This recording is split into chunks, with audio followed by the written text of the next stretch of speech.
दोस्तों स्वागत है आपका अपना YouTube चैनल ये मैंने एजुकेशन। एक बार फिर मैं हाजिर हूँ एक नए वीडियो और एक नई स्टोरी के साथ, जिसका टाइटल आपके स्क्रीन पर दिख रहा होगा, ट्रस्ट गॉड, जिसका मतलब हुआ भगवान पर विश्वास। तो ये है आज का स्टोरी और हमेशा की तरह स्टोरी काफ़ी इंटरेस्टिंग है एंड में आपको एक अच्छा सा मोरल भी मिलने वाला है। और दोस्तों अगर आप हमारे चैनल पर नए हैं और अब तक हमारे चैनल को सब्सक्राइब नहीं किया है तो हमारे चैनल को सब्सक्राइब कर लीजिएगा और वीडियो अच्छी लगे तो अपने यार दोस्तों में शेयर भी कीजिएगा। तो दोस्तों इस स्टोरी में जो भी डिफ़िकल्ट वर्ड्स हैं उसको हमने डिस्क्रिप्शन पे लिख लिया है और इसको आप जाकर आप चेक कर सकते हैं। तो चलिए हम वीडियो यहाँ से स्टार्ट करते हैं और समझते हैं इस स्टोरी को। Jagannath had a small provision store in a village. Provision store जिसको कहते हैं किराने की दुकान। तो जगन्नाथ के पास एक छोटा सा किराने का दुकान था। कहाँ? इन अ विलेज, एक गाँव में। It was his sole means to make a living for his family. Sole means मतलब होता है एकमात्र उम्मीद। तो it was his sole means मतलब वह उसका एकमात्र उम्मीद था, एक ज़रिया था, टू मेक लिविंग जीने के लिए, जीवन व्यतीत करने के लिए, फॉर हिज फैमिली उसके फैमिली के लिए। वन इवनिंग एक शाम, he received the bad news of the illness of one of his relatives.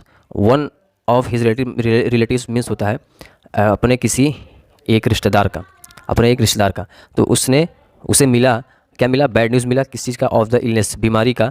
Of one of his relatives, अपने किसी एक रिश्तेदार के बीमारी का उसे खबर मिला। Jagannath had to go to see him. Had to go past में हम करते हैं और इसके बाद हैड टू के बाद हमेशा वर्ब की फर्स्ट फॉर्म आती है। तो जब कोई चीज़ आपको करना पड़ता है या करना पड़ता था तो उस सेंस में, करना पड़ा या करना पड़ता था उस सेंस में हम हैड टू का इस्तेमाल करते हैं। तो Jagannath had to go, Jagannath को जाना पड़ा, टू सी हिम उसे देखने के लिए। बिफोर डिपार्टिंग मतलब जाने से पहले, he gave a bundle to his wife saying, उसने एक थैला दिया। किसको? टू हिज वाइफ, अपने वाइफ को। सेइंग मीन्स कहते हुए, take care of it. Of it means इसका, टेक केयर मतलब ध्यान रखना या ख्याल रखना, तो इसका ख्याल रखो। It contains money and the list of things two by from the town.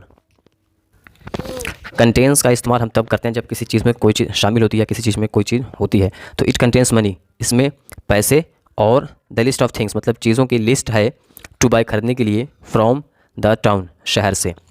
I will come back in the morning, सुबह में मैं वापस आ जाऊँगा। कम बैक मीन्स होता है वापस आना। तो अब आगे देखते हैं। She took the bundle and set aside. Set aside that is a phrasal verb, इसका मतलब होता है पास में रख देना। तो शी टुक द बंडल, उसने थैले को रख दिया। टुक मीन्स होता है रख देना, और कहाँ रख दिया? Set aside, bundle and set aside. She took the bundle and set aside. Set aside that is a phrasal verb, जिसका मतलब होता है पास में रख देना। तो उसने लिया, क्या लिया? थैले को लिया और पास में रख दिया। She was a religious lady who spend most of her time in worshipping. Religious lady मतलब धार्मिक औरत। तो she was a religious lady मतलब वह एक धार्मिक लेडी थी। हु स्पेंड जो व्यतीत करती थी या गुजारती थी, मोस्ट ऑफ हर टाइम अपना ज़्यादातर समय, इन वर्शिपिंग। वर्शिपिंग मतलब होता है प्रार्थना में या इबादत में गुजारा करती थी। व्हेन शी वॉज प्रेइंग, जब वह इबादत कर रही थी, a thief slipped in and walked away with that bag. Slipped in मतलब होता है दबे पाँव अंदर आना। तो एक चोर दबे पाँव अंदर आया, एंड वॉक्ड अवे और भाग गया, विद दैट बैग उस बैग को लेकर भाग गया, उस बैग को लेकर भाग गया। When the thief was going on the road to the town, जब चोर जा रहा था, वॉज गोइंग मतलब जा रहा था, ऑन द रोड रोड पर, टू द टाउन शहर को, मतलब जब शहर को वह चोर रोड पर जा रहा था। Some soldiers happened to see him, कुछ सिपाहियों ने इत्तेफाक से, हैपन मतलब इत्तेफाक से, टू सी हिम उससे देखते हैं। दे सस्पिशियसली सेड, उन्होंने शक करते हुए कहा, वेयर डू यू गो, तुम्हें कहाँ जाना है, and what is in your bundle. What's means what is, that is a contractive form. So what is in your bundle, क्या है तुम्हारे थैले में। The thief was scared at first. At first means होता है पहले, चोर पहले तो डर गया, वॉज स्केयर्ड मतलब डर गया। Then he gathered his wits and said. Gathered his wits मतलब अपने मन को एकत्रित करना, एक जगह व्यवस्थित करना, रोकना। फिर उसने अपने दिमाग को एक जगह स्थिर किया, एंड सेड और कहा, there is money in it मतलब इसमें, देयर इज़ मनी पैसे हैं इसमें, मतलब इसमें पैसे हैं। I am going to the town, मैं शहर को जा रहा हूँ। To buy some things, to buy things sorry, to buy things मतलब चीज़ों को खरीदने के लिए। The soldiers got the bag opened, सिपाहियों ने उस बैग को खुलवाया। अब गॉट यहाँ पे देख सकते हैं, तो गॉट यहाँ पे यूज़ मैं आपको बता देता हूँ। गॉट यहाँ का इस्तेमाल इसलिए क्यों हो गया, क्योंकि ये सेंटेंस जो है आपका पूरा पॉजिटिव सेंटेंस है, जिसमें सब्जेक्ट डायरेक्ट कोई काम नहीं करता, थर्ड पर्सन कोई काम करता है, तो इस सेंस में हम गॉट का इस्तेमाल करते हैं। पॉजिटिव सेंटेंस होता है जिसमें सब्जेक्ट काम नहीं करता है। तो याद ध्यान रहे कि गेट हो या चाहे गॉट हो, गेट प्रेजेंट में, गॉट पास्ट में, जब भी आएगा उसके बाद वर्ब की हमेशा थर्ड फॉर्म आप देख सकते हैं। ओपन की थर्ड फॉर्म ओपेंड। तो सिपाहियों ने बैग को खुलवाया। There indeed was money, indeed मतलब वास्तव में, तो देयर इंडीड वॉज मनी वास्तव में पैसे थे। एंड और a list of items to purchase, और ख़रीदने के लिए सामग्रियों की एक list.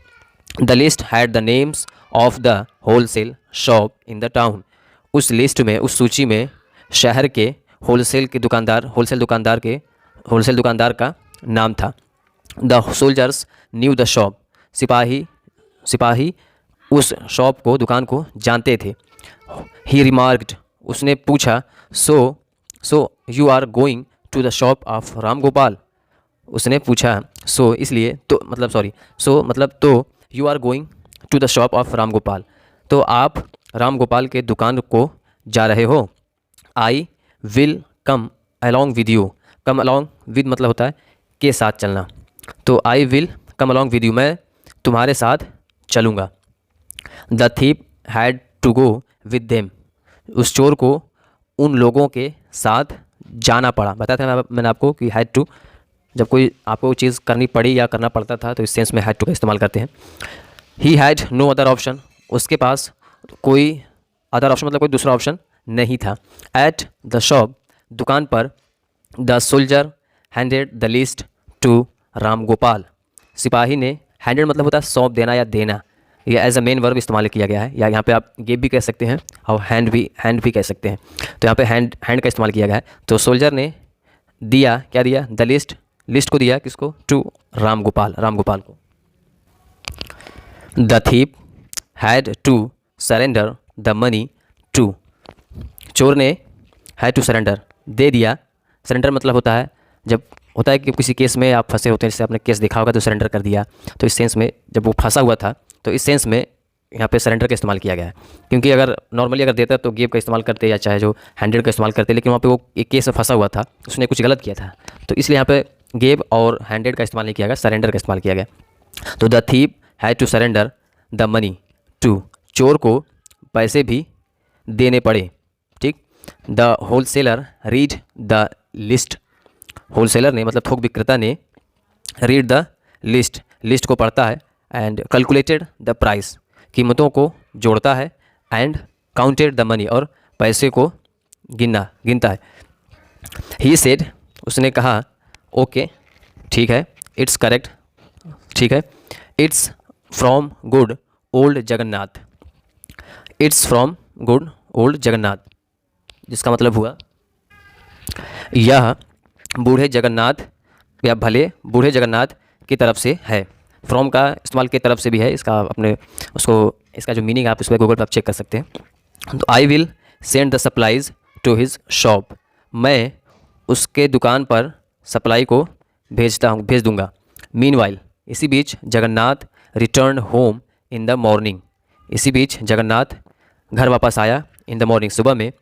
And ask his wife, और अपनी पत्नी से पूछा, फॉर हिज बंडल, उस अपने थैले के बारे में। The wife told that, wife ने बताया कि the bundle got missing, the bundle मतलब थैला खो चुका है। He rebuked his wife, rebuked means होता है डांटना या फटकारना, तो उसने अपने बीवी को फटकारा। फॉर केयरलेसनेस मतलब लापरवाही के लिए। द वाइफ सेड, बीवी ने कहा, God does everything for good, मतलब भगवान अच्छे के लिए सब कुछ करता है, मतलब भगवान सब कुछ अच्छे के लिए करता है, इसका यह मतलब हुआ। We must all trust God, must का इस्तेमाल चाहिए के सेंस में किया जाता है, शुड का भी चाहिए के सेंस में होता है, बट फ़र्क क्या है? फ़र्क ये है कि जब हमें किसी चीज़ पर फोकस देकर बोलना हो कि या सलाह देना जब किसी को हम सलाह देते हैं या फोकस करते हैं तो उस पर हम मस्ट का इस्तेमाल करते हैं। तो we must all trust God, मतलब हमें सबको भगवान पर विश्वास करना चाहिए।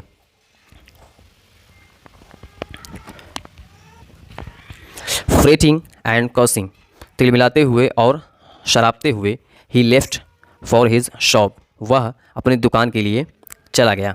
ही वॉज सरप्राइज्ड, वह अचंभित था, to find the wholesaler's man waiting at his shop, मतलब वह अचंभित था अपने दुकान पर इंतज़ार करते हुए होल सेलर के आदमी को पाकर, मतलब जब वह पहुंचा दुकान पर तो होल सेलर का जो आदमी वहाँ पे इंतज़ार कर रहा था दुकान पर, इसको वो देखकर अचंभित हो गया। ही सेड, उसने कहा, यू आर लेट टुडे, उसने कहा तुम्हें आज देर हो गई है।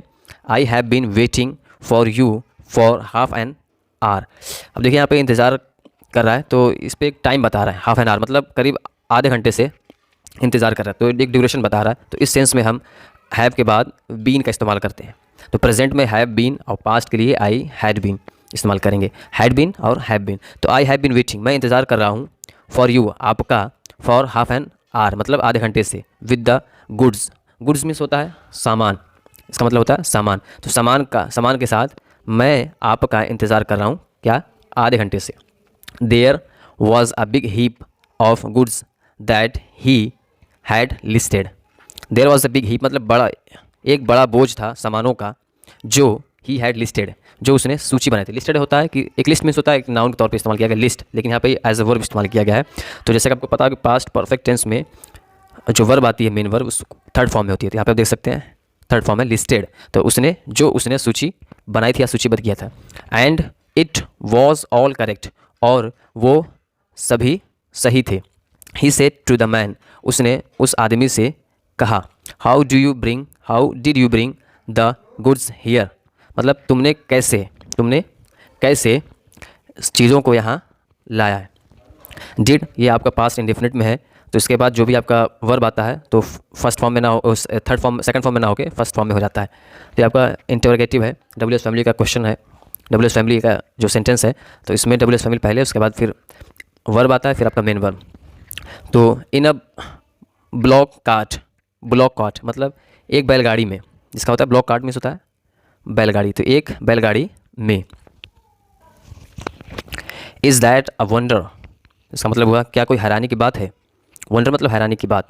तो ये आपका क्वेश्चन कर रहा है, इज़ दैट इंटरोगेटिव सेंटेंस है ये, इज़ दैट अ वंडर, क्या हैरानी कोई बात है। लास्ट नाइट पिछली रात, your man gave us the money and your list of goods, मतलब पिछली रात आपके आदमी ने गेव अस हमें दिया, क्या दिया, द मनी पैसा दिया, and your list of goods आपके सामानों की सूची दी। नेचुरली मतलब या स्वाभाविक रूप से या हमेशा की तरह, I was asked to deliver, मुझसे कहा टू डिलीवर करने को, पहुँचाने के लिए, द गुड्स सामानों को, एज यूजुअली हमेशा की तरह। इज़ देयर एनीथिंग रॉन्ग, मतलब क्या कोई गलत बात है, एनीथिंग रॉन्ग मतलब क्या कोई गलत बात है, मतलब कुछ गलत हुआ है, इसका मतलब हुआ। Jagannath shook his head, Jagannath ने अपना सर हिलाया। He stocked the goods in his shop, stocked मतलब होता है संवार के चीज़ों को लगाना दुकान में, उसको बोलते हैं स्टॉक्ड। तो ही स्टॉक्ड उसने लगाया, द गुड्स सामानों को, इन हिज शॉप अपने दुकान में। एट नाइट रात को, he told his wife about the whole episode, उसने अपनी वाइफ को बताया, क्या बताया, अबाउट द होल एपिसोड, उस पूरे एपिसोड के बारे में। शी जस्ट सेड, उसने बस कहा, आई डोंट नो, मैं नहीं जानती। The only thing that I know is God does everything for good, मतलब मैं बस एक चीज़ जानती हूँ जो है, सिर्फ एक चीज़ है, मतलब the only thing that I know is, मतलब सिर्फ एक चीज़ जो आई नो मैं जानती हूँ वो है, God does everything for good, भगवान सब कुछ अच्छे के लिए करता है। डज का इस्तेमाल एज अ मेन वर्ब किया गया है। तो अब इसका हम सारांश देखते हैं, the gist. We all must trust God, we all must trust God, हम सभी को भगवान पर विश्वास करना चाहिए। Whatever happens for the better, जिसका मतलब होगा जो कुछ होता है अच्छे के लिए होता है। तो ये था आज की स्टोरी और आई होप कि आपको यह वीडियो काफ़ी अच्छा लगा होगा। अगर वीडियो अच्छा लगे तो अपने यार दोस्तों में शेयर करिएगा। तो मिलते हैं नेक्स्ट वीडियो में, तब तक के लिए बाय।